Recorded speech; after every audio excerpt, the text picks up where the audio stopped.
আমাদের বাংলাদেশীদের জন্য বেশ কিছু জায়গায় ভিসা ইস্যু হয়। যেমন আমি আসার সময় এটা হয়েছে, সিঙ্গাপুর থেকে আমি সাইন অফ করতে যাচ্ছিলাম। তো আমার সাথে মিয়ানমার ক্রু ছিল, ইন্দোনেশিয়ান ছিল, চাইনিজ ছিল। ওদের ভিসা প্রয়োজন নাই, ওরা হচ্ছে ওকে টু বোর্ড দিয়ে খুব ইজিলি সিঙ্গাপুরে নেমে ওখান থেকে দেশে ফিরতে পারবে। বাট আমার জন্য as a Bangladeshi I need visa.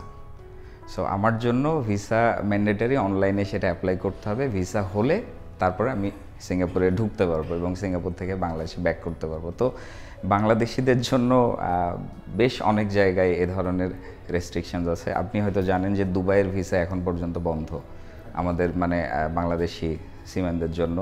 তো আমাদের জন্য খুব ডিফিকাল্ট হয় এই ভিসা সমস্যা হওয়ার কারণে। যেটা হয় যে আমাদের জব মার্কেটটা আরও ছোট হয়ে আসে।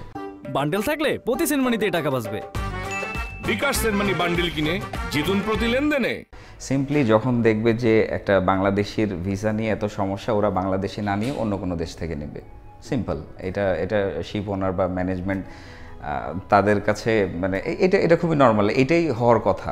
আপনি এত হ্যাসেল নিয়ে তারা তো আপনাকে হায়ার করবে না, এটাই স্বাভাবিক। যেখানে ইজি হবে সেখান থেকে নেবে। ওয়ার্ল্ডে এমন অনেক বন্দর আছে যেখানে শুধুমাত্র বাংলাদেশি হওয়ার কারণে আপনাকে নামতে দেওয়া হবে না।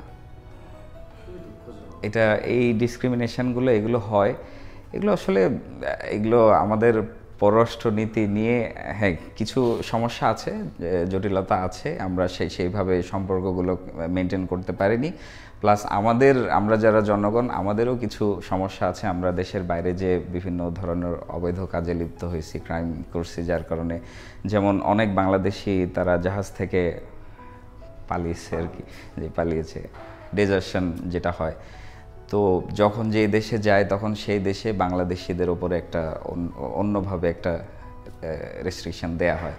সো এই নানান ধরনের সমস্যার কারণে আমাদের এই বাংলাদেশি আমরা প্রবলেম ফেস করি।